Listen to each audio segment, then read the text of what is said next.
Hello, good afternoon. Dear participants, welcome to 7th International Symposium on Multidisciplinary Studies and Innovative Technologies. The symposium is organized by Tokat Gazi Osman Pasha University from Turkey. And the symposium is technically sponsored by IEEE Turkey section. Thank you for your scientific contribution and support to the symposium. Let's start the session. If you want first paper belong to Dear Muhammad Marufur Rahman. Dear Muhammad Marufur Rahman. Are you online? Dear Muhammad Marufur Rahman. Can you hear me?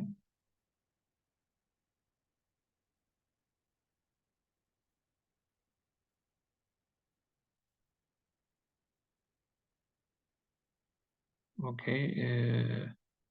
He is not ready, maybe. Next paper belong to. I can hear you. Yes, I'm not. Okay. Okay. Are you ready to present? Yeah. Okay.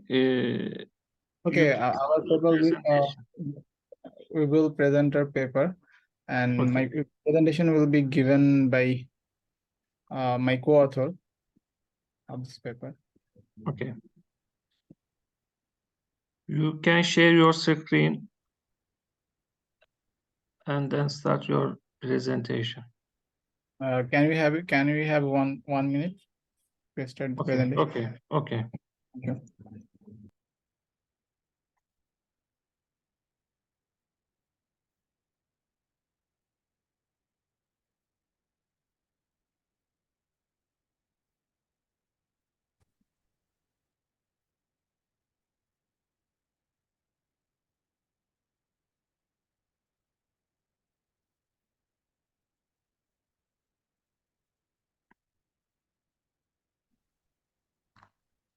So we can start.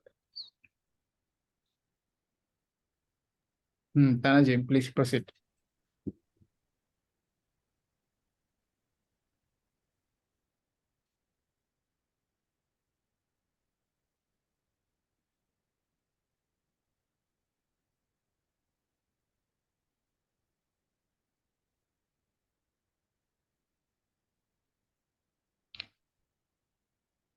Good afternoon, ladies and gentlemen. My name is Shahbaz Thompson, and I'm honored to represent our Please, group. you have 10 minutes, okay? Okay, You have 10 minutes per paper. So I'm honored to represent our group at the 7th ISMIT 2023 conference. So today we are excited to share our research on diagnosing chest X-ray images on unseen style using transfer lens. During the next few minutes, we'll cover these 8 points. So at first, we'll go to the objective. So what is our objective? Basically, our model is giving a good result on 20% of the test data set. After training with the rest 80% of the data set, but our main objective is to train the model in such a way that it can predict very well on the different data set of other sources. Besides the 20% test data sets, for example, if we train a model with X-ray data sets from hospital A, it will give a good accuracy only for images from hospital A. However, for images from hospital X or hospital Y, model will not give the same accuracy because of changes of style in X-ray images. So these are the related works papers that we collected. Here we can see author used HOG, which is histogram of oriented gradient, and got a decent accuracy of 96.74. We also used HOG in one of our experiments. Next, we can see that the author used CNN and got a decent accuracy. We also prepared our very own CNN model. After that, we can see that The author used vision transformers in their paper. Then in this paper, which is paper 4, the author used style transfer method and addressed the challenges. This method is very similar to our work. So this is our proposal. So we prepared the data set for style from sources for COVID-19, pneumonia, and normal images, 80% of which is used for training, and the remaining 20% used for testing. However, we also use pre-processing steps such as we use CLATI and other pre-processing steps such as binary as well. And we also prepared the dataset from these sources for style X, which are completely different from the training dataset, and which is used for testing accuracy. So as I mentioned earlier, that we collected the datasets from these sources for style A, and which are used for 80% for training and the rest 20% for testing. And each class contains 1,200 datasets, 1,200 images. Next, we collected these images from different sources, which are totally different from style A, and each class contains 240 images. There are 3 classes: normal, COVID-19, and pneumonia. So this is our very own CNN model, where we use 2 convolutional layers followed by a pooling layer. Then again, we use 2 convolutional layers followed by another pooling layer. After that, the values were flattened, which are passed to the next 2 dense layers before getting the output. And this is our another model, which is basically transfer learning model, which is pre-trained VGG16. We used a custom classification layer by removing the last layer, where we used an average global pooling layer before passing it to the next 5 dense layers, whose sizes are decreasing gradually before getting the output. So these are the experiments that we did. We did total 6 experiments. So these are raw experiments where we got an accuracy of 91% on style A and got an accuracy of 67% on style X. After that, we used different pre-processing techniques such as CLATI and binarize, CLATI and fog, CLATI, binarize, and fog. But those experiments didn't give us our the result that we wanted. However, after applying the transfer learning VGG16 model, we got a decent accuracy of 80.14 on style X. Now we can see that the difference between style A and style X has been minimized. On the other hand, if we see on the raw experiment, we can see that the difference between style A and style X is huge. So our goal has been reached. So these are the two curves, accuracy curves and the loss curves. So we can see that the test and training curves are quite overlapping to each other. Similarly here as well, the loss curve, test and training curves are quite similar. So our future work is to apply different and more image enhancement techniques. We also want to increase our data sets as well. We also want to encompass a wider range of diseases for comprehensive diagnostics. On the other hand, we also want to apply different pre-processing techniques and different transfer learning models as well, and different hybrid model architectures as well. So as of now, this is our plan. So yeah, we would like to apply and use different criteria and techniques so that the AI can enhance our strategy, and it will help the doctors to predict the chest X-ray images quite properly in the future as well. So these are the references that we collected, references for our related works paper and the references for our data sets as well. So yeah, that's all from our side. Thank you so much.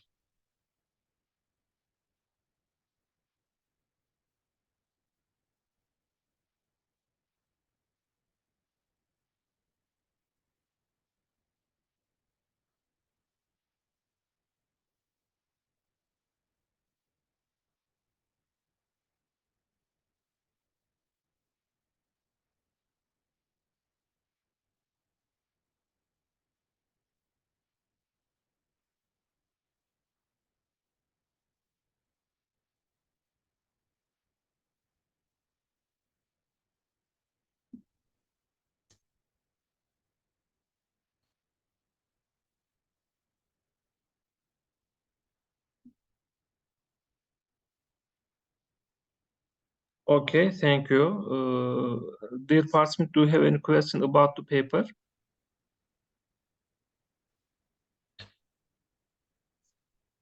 Okay, no questions. Thank you again. The next paper belonged to also dear Muhammad Marufur Rahman.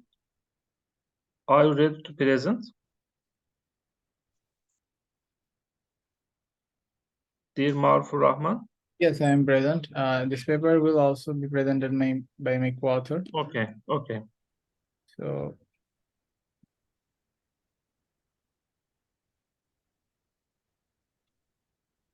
good afternoon, everyone. Can you hear me? Yes. Please, you have 10 minutes. You can share your screen while presenting.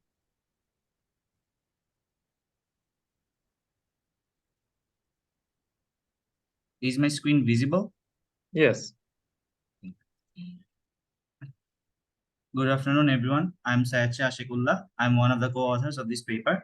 The topic we have been working on is non-invasive mHealth application for detecting anemia from conjunctiva images. I'll be presenting on this topic today on behalf of my team. Anemia is a condition that occurs when there is lack of healthy red blood cells, red blood, vitamin B12, iron, etc. get reduced due to anemia. Here we can see an image of two eyes. One eye is a normal eye and the other one has a pale conjunctiva that reflects the lack of red blood cells. Detection of anemia is difficult in places with limited healthcare facilities. Some patients, mostly pregnant women, need regular hemoglobin level monitoring. We are proposing a possible solution to this problem. Our goal is to provide a viable, non-invasive method using IoT and deep learning to detect anemia from conjunctiva images.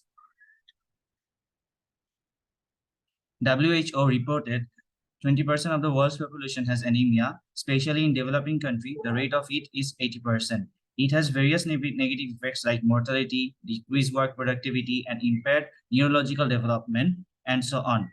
Mostly, it has a significant impact on children and pregnant women. Maternal anemia during pregnancy affects poorly to the mother and also to the fetus. Detection needs expert blood draw from clinical analysis of hemoglobin quantity. This invasive method is not only costly, but also inadequate for everyone. It is also difficult to do regularly. These reasons motivated us to do our work on this non-invasive method to detect anemia.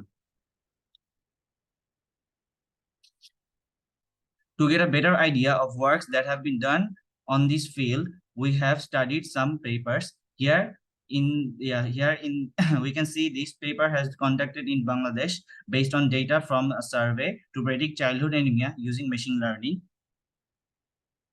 This paper has been conducted in Turkey, which was about to detect nutritional anemia disease by genetic algorithm and deep learning hybrid models. This paper was done in India, which was about to predict anemia using machine learning using complete blood clump. This was done in Italy, which is non-invasive system for autonomous diagnosis of anemia. And this was done in South Korea, which is also detecting anemia from ECGs using deep learning models. We can see that most of the research done in this area is theoretical. It lacks practical implementation and it is also unavailable for general public use. We are proposing a system that is a non-invasive method. Here, the process starts with capturing an image of the eye. The captured image then is sent to the segmentation model. Then the segmentation model segments the conjunctiva from the captured image. Then the segmented conjunctiva is sent to the prediction model, which predicts that whether the conjunctiva is anemic or non-anemic. To train our segmentation model, these are the steps we have followed. The collected data were splitted into two portions. 80% data were used to train our model, and the rest of the 20% data were used to evaluate our model. For the segmentation part, we have collected approximately 547 pictures of eye images of the conjunctivas. Then these captured images were labeled using Label Me software. This is the label image corresponding to this original image. These are the segmentation architecture which we use to train our models. This is UNet and DeepLab version 3+.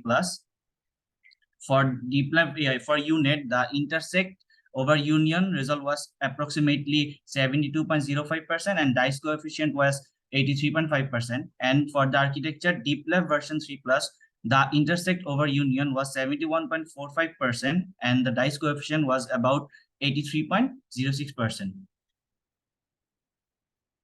For our prediction model, the procedure was similar like our segmentation model.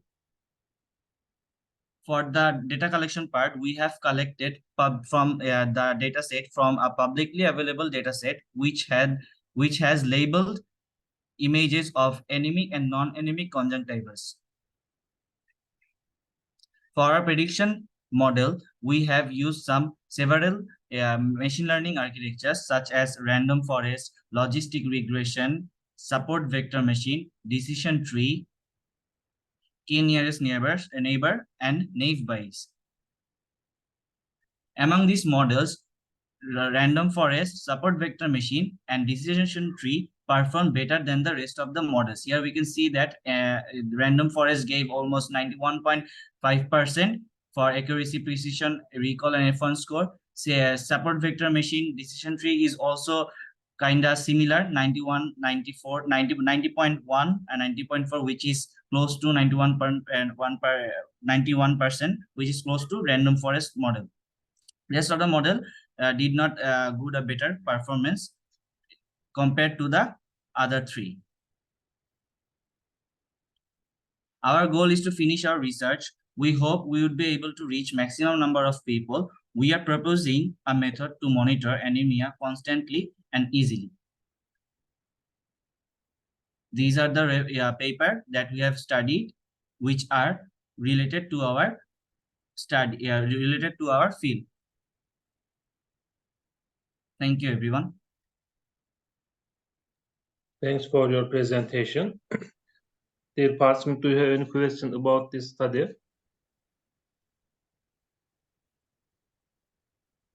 Okay, no questions. Thank you again. I wish you success in your career. Thank you. Next paper belong to dear Daniel Rushevsky. Are you ready to present? Yes, I'm here. Okay, if you are ready, you can start your presentation. Thank you. While sharing your screen. Okay, so I'm going to present a way on how to generate a surface directly into the web. And our goal is to try and bring the modeling directly into the web and not just as a standalone software. So the first thing that we do is first we map all the possible vertices and all the possible faces of a model. And here right now I have a simple elephant model that was taken by the PolyGoogle. And if I hover over any of those triangles, we can clearly see that we are mapping all over those faces. And our goal was to represent a visual way on how a model is basically generated instead of just being drawn directly onto the screen. If I go into the dots here, we can see how a model is being mapped with every possible vertex on it. And based on those vertices, we will be able to generate random patterns and be able to visualize those patterns in how a model is generated. So this is like the whole process of generating the 3D surface of the model. And based on those vertices, we can visualize something, some kind of a pattern, for example, a pattern with those lines.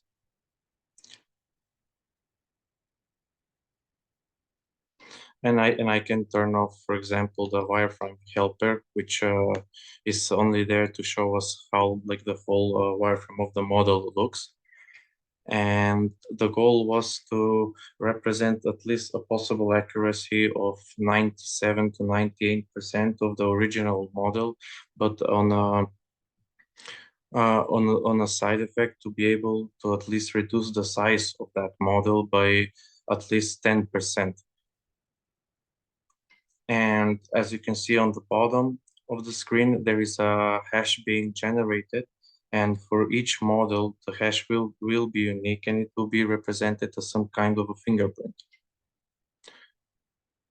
And for our future work, our goal is to be able to implement a solution where those 3D models will have some kind of a fingerprint that they will be shown as unique and they won't be stolen. That is all from me.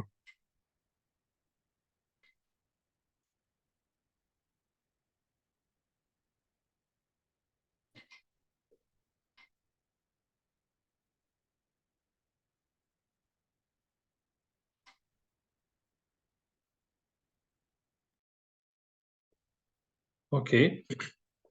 Thank you for the presentation.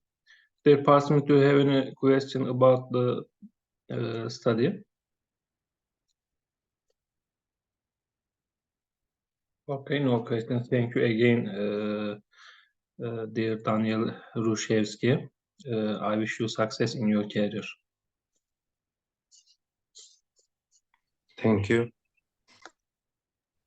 Next paper belong to dear Muhammed Abdul Kerim Sadık.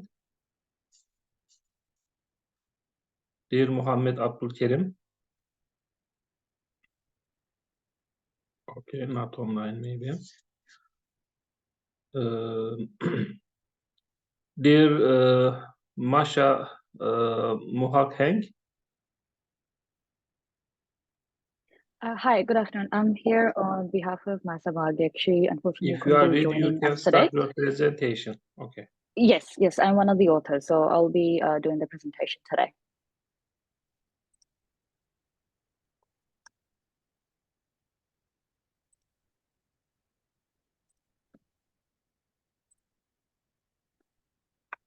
I hope everyone can see my screen.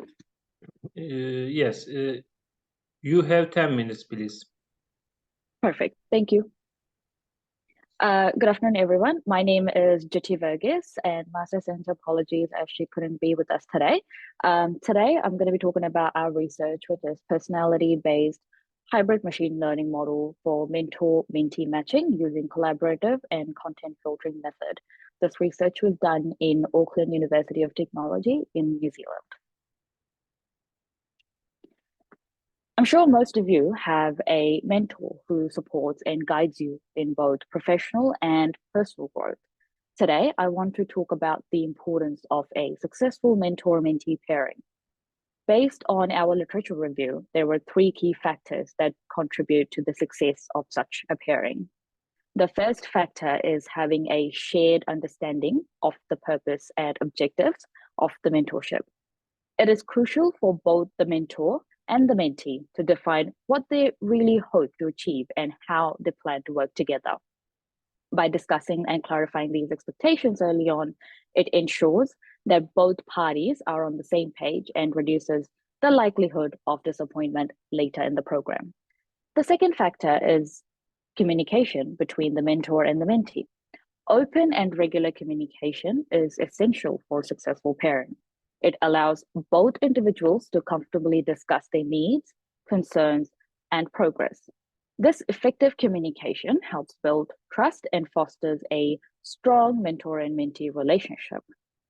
Finally, the feedback loops play a vital role in validating such a success of the pairing. Constructive feedback should be a routine part of the mentor and mentee relationship. Through feedback, the mentee can receive guidance and support, which ultimately helps them improve and grow. Now, let's take a closer look at these top 3 factors, which was just mentioned earlier. Keep in mind, there are many more factors to consider. These were just simply the top 3. A crucial underlying layer among these factors is personality trait. It is clear that how a person communicates, receives feedback, sets their goals and objectives, greatly impacts the relationship. The personality traits of both the mentor and the mentee play a significant role in shaping the dynamics and the effectiveness of their mentoring relationship.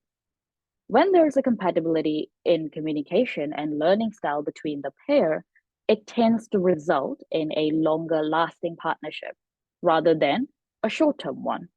In this study, we aim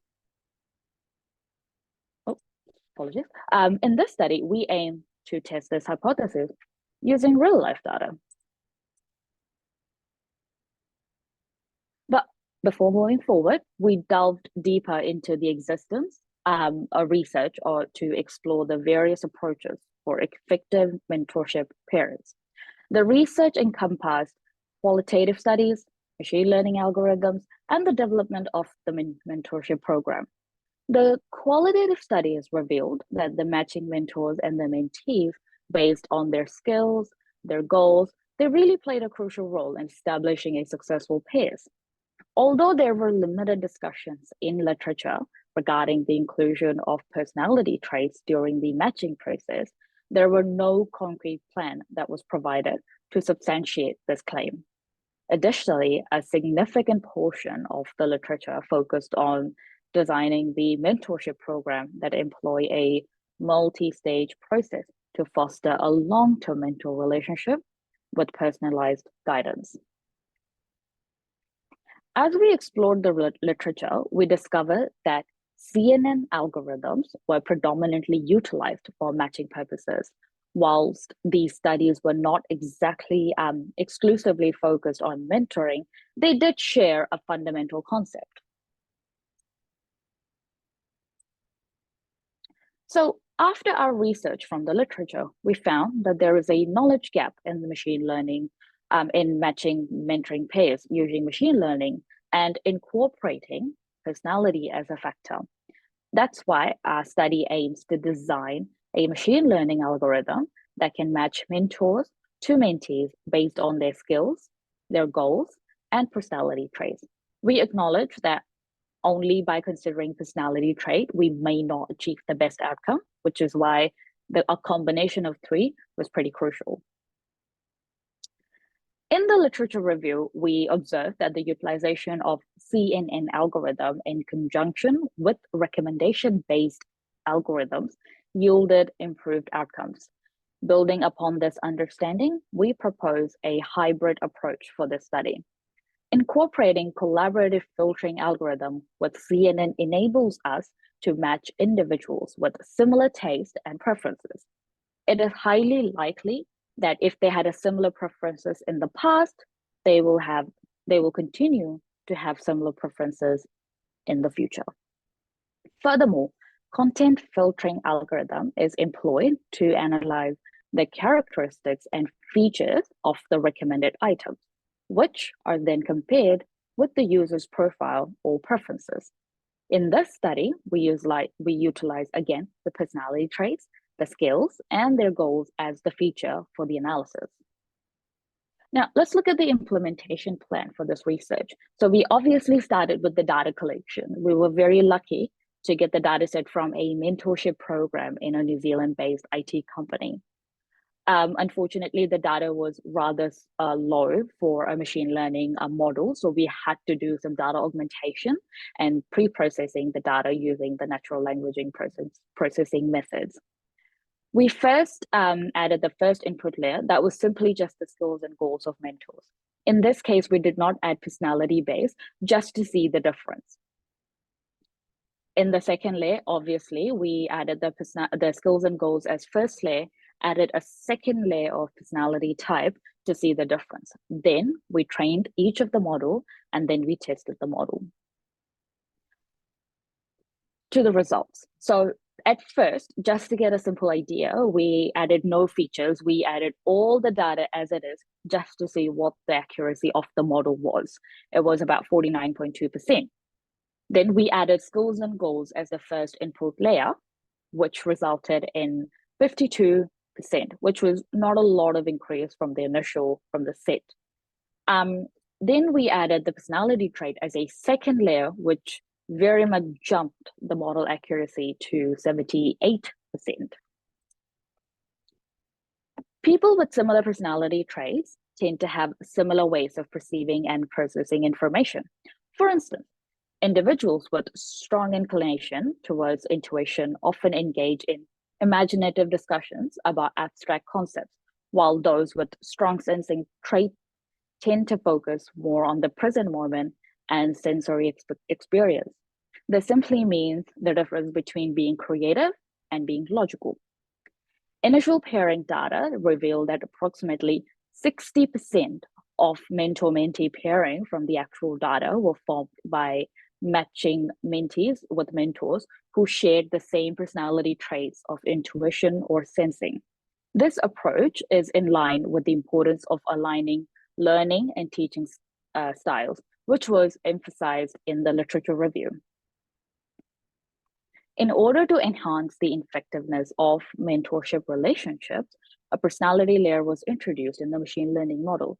This framework facilitates the practice of pairing mentors and mentees based on the compatible personality traits, recognizing the role of personality dynamics in the mentor and mentee interaction. So the percentage that we got the accuracy, we validated that by splitting the data into training and the test set. So what we initially did was we split the 80% of the data, used that to train the model, and then we used the rest of the 20% of the data to test the accuracy of that model, which were the numbers you've just seen before. One of the very obvious limitations that we had was we didn't have a bigger data set to validate this model. That's our current scope at the moment, to find a data set that's compatible enough for this model to see if this model actually works or not.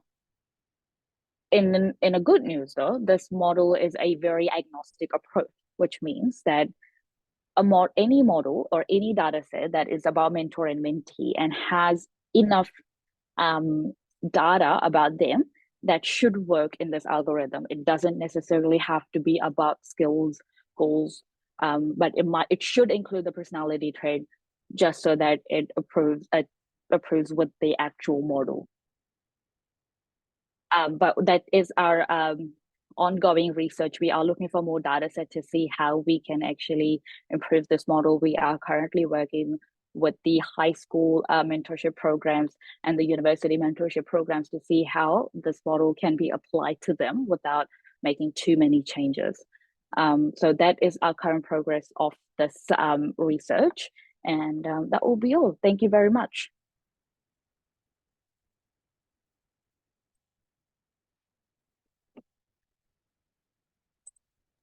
Thanks for your presentation. Dear participants, do you have any questions about the paper?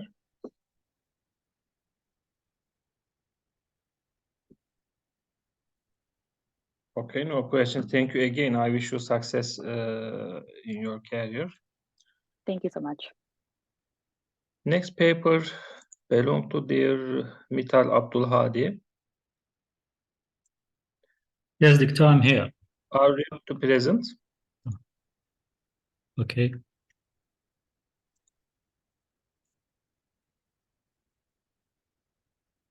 You can share your screen. Okay, Doctor. You can see my screen? Yes, you have 10 minutes, please. Okay. At most. Okay.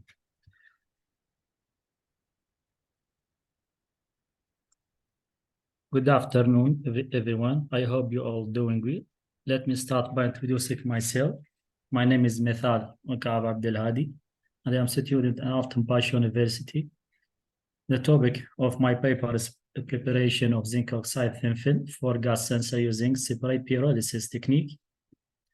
I'm going to talk about my research. Outline, production, experimental details, gas sensing, resultant discussion, conclusion. Production, the development of highly sensor technology is of almost urgency to detect the presence of gases. Zinc oxide is often used as a gas sensor material to detect toxic gases, classified as N-type semiconductor with band gap is wide, about 3.327 electron volt, and has the advantage of being biocompatible, chemically stable, friendly to the environment, and having a low cost of production. There has an important position in the field of gas sensors. Several techniques can be used in the synthesis of zinc oxide. The spray pyrolysis method provides a simple and cost-effective option. The aim of the study, the purpose of this study, is to fully evaluate the properties of zinc oxide nanostructures from a practical view. Hence, if research has been carried out to study the influence of annealing temperature on the optical, crystalline, and morphological characteristics of zinc oxide thin films, and the stability of zinc oxide thin film for oxygen gas detection under different concentration and temperature. Experimental details. The techniques of spray pyrolysis were used for synthesis of zinc oxide thin films on substrate of normal glass. The spray solution includes zinc acetate at a molar concentration 0.1 molar, dissolved in deionized water mixed with ethanol in a ratio 1:3. The air and the solution were injected at a constant pressure into a spray nozzle with a solution flow rate of 6 ml per minute, while the substrate temperature was at a constant value of 350 centigrade. The substrate was 15 centimeters away from the nozzle, and the nozzle's diameter was 0.3 millimeter. Gas sensing measurement setup. The thin film sensors gas sensing measurements were made using equipment designed for this specific purpose. The test system consists of a chamber manufactured from metal made from stainless steel with 7.5 centimeter in diameter and 6.25 centimeter in height. The chamber volume is about 275 ml. The gas is injected into the testing chamber.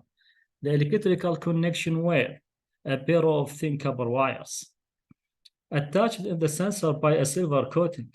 The change in the resistance of the sensor is evaluated by use of a kettling when injecting the testing gas inside the chamber. The study evaluates the sensor response and the range of different operating temperature from room temperature up to 250 centigrade.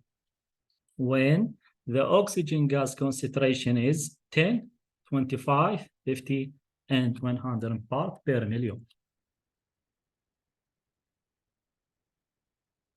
Result and discussion includes zinc oxide thin film properties and gas sensor-based zinc oxide on glass.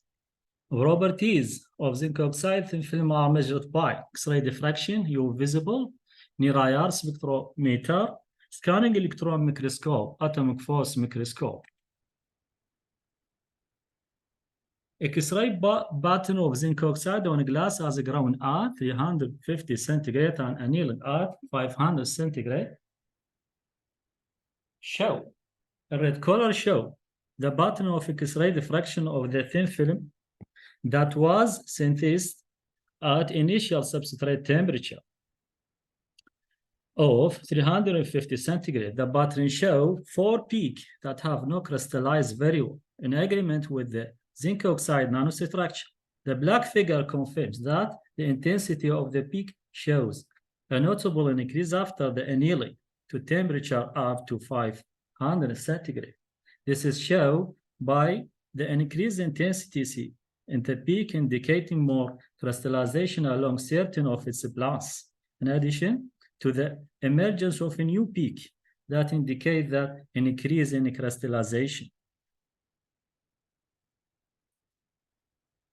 The figure shows Zinc oxide thin film transmits spectra produced as a ground and annealing as a function of wavelength. The film growth exhibits transmittance value of around 75% and decreases to 70% during the annealing process, as shown in figure, with red color.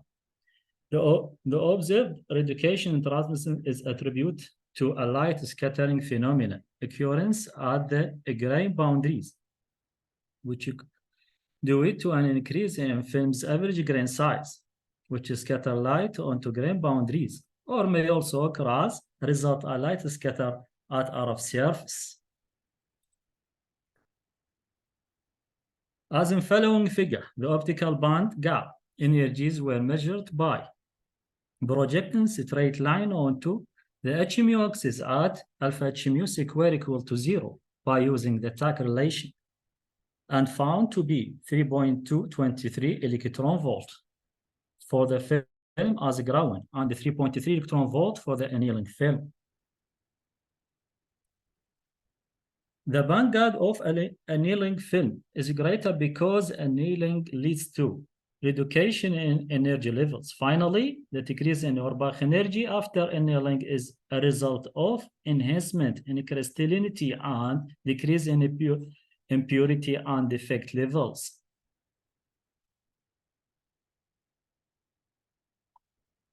The figure shows the morphology of zinc oxide thin film, A as a ground, B annealing at 500 centigrade. The film after anneal show grains that are approximately circular in form, small size, and dispersed uniformly throughout the surface of the substrate, as in figure B.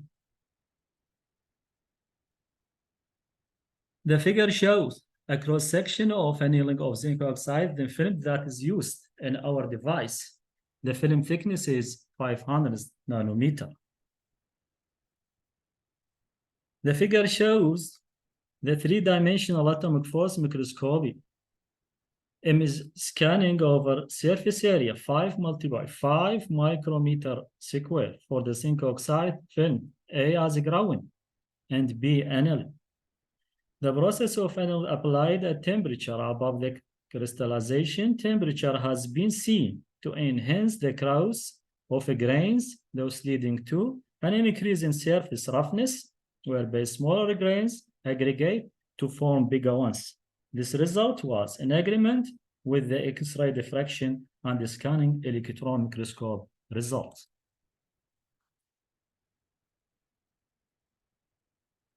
The next slide.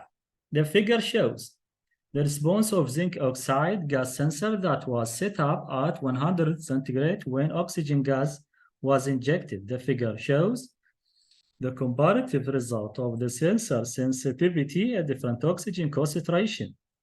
And the values were 45, 77, 77, and 86% of concentration 10, 25, 50, and 100 parts per million, respectively.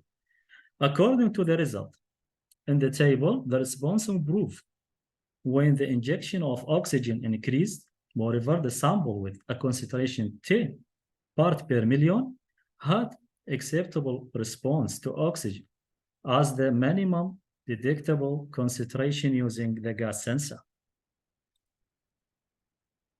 The figure shows the variation of resistance of zinc oxide after annealing at a temperature of 500 centigrade as a result of exposure to oxygen gas at different temperature, which include room temperature 100, 150, 200, and 250 centigrade, with a constant concentration 10 parts per million. During the injection of oxygen gas, observe that the resistance increase as shown in the table. We display the response and recovery value of the zinc oxide film toward oxygen gas. The response time are good. In addition to that, the very short recovery time are a feature that is often detected in the zinc oxide film. Conclusion, zinc oxide gas sensor may be produced rapidly using a spray pyrolysis technique. X-ray diffraction and lasers show that the annealing has helped improve the crystallization of zinc oxide in film. During the annealing process, the film appeared an increase in grain size, which related to the surface roughness, hence leading to a decrease in average transmittance and an increase in band gap of the annealing film. And this is study a cost-effective technique and easy for the fabrication of gases and has a possibility of providing higher quality sensing properties. And thank you for listening. Thank you for your presentation. Dear participants, do you have any question about the study?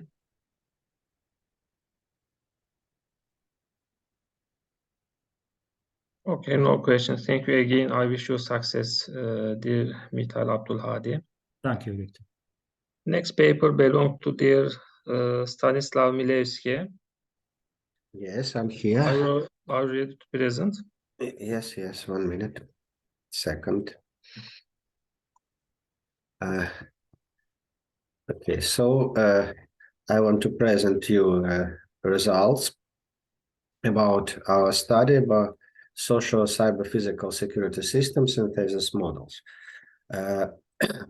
So we understand that the widespread of electronic means of information transmission and procession has become now basis for information influence on the individual and mass consciousness of humanity, which significantly changes social, political, and economic processes in the world.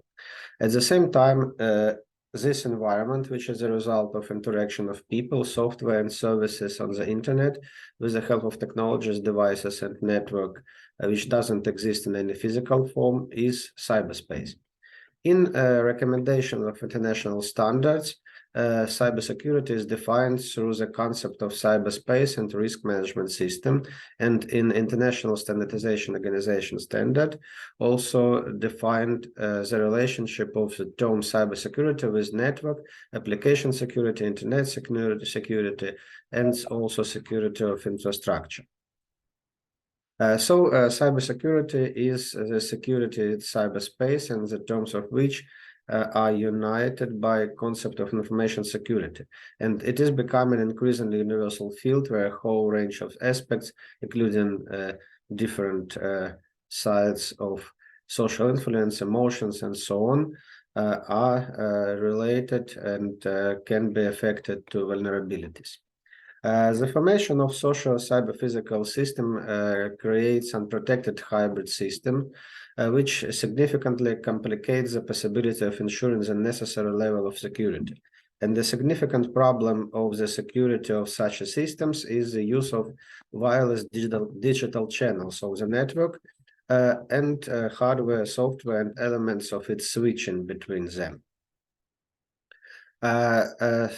Social cyber-physical system wireless network, which uses time separation and reference and information signals, has the best reliability and immunity to interference. The implementation scheme in which is shown in figure number 1.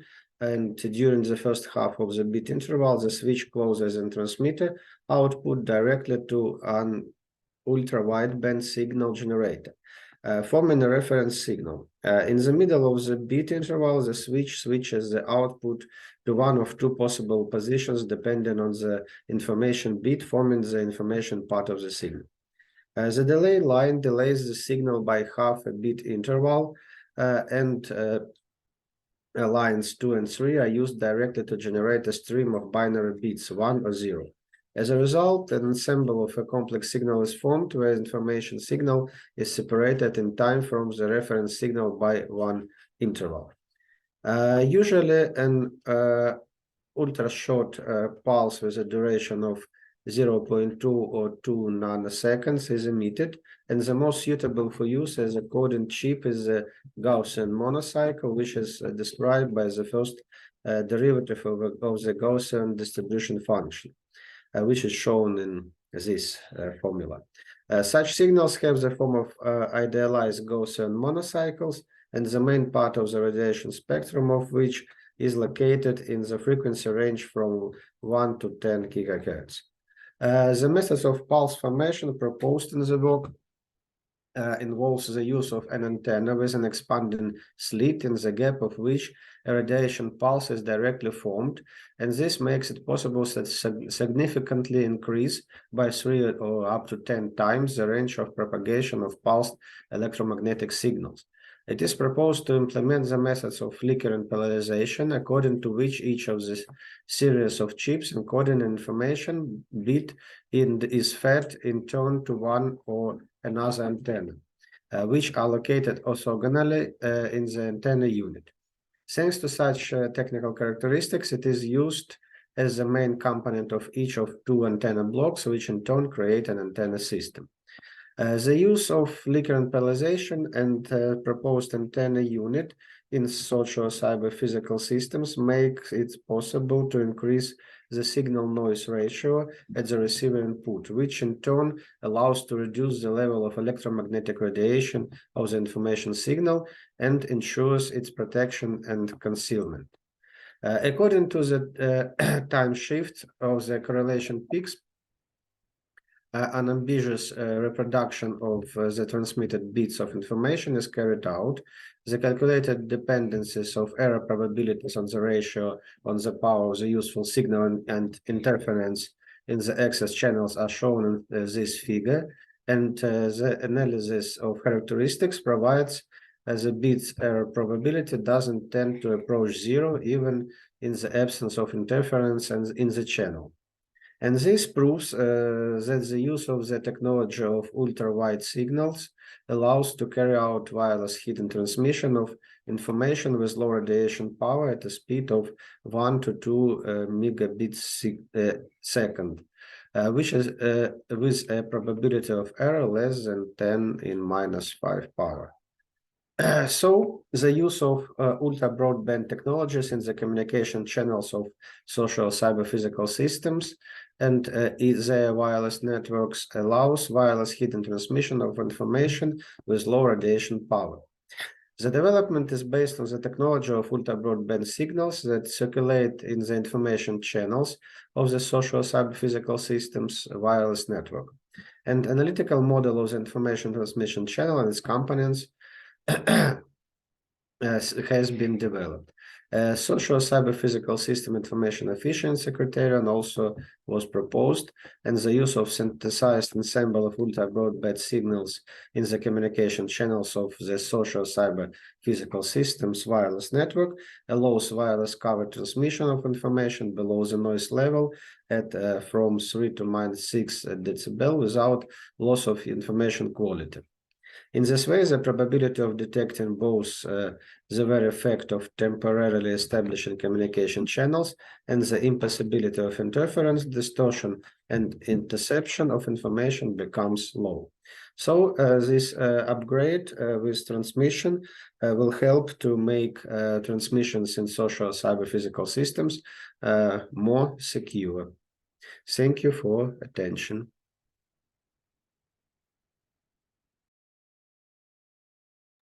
Thanks for your presentation. Dear participants, do you have any question about the paper?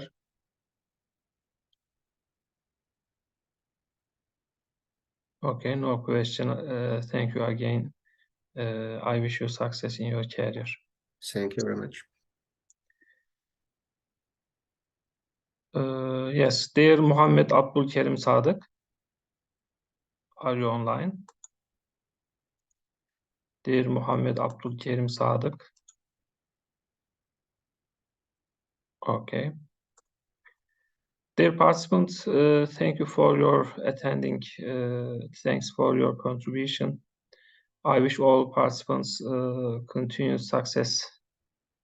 The session of the symposium is over. I would like to end this session. Have a good day. Good luck.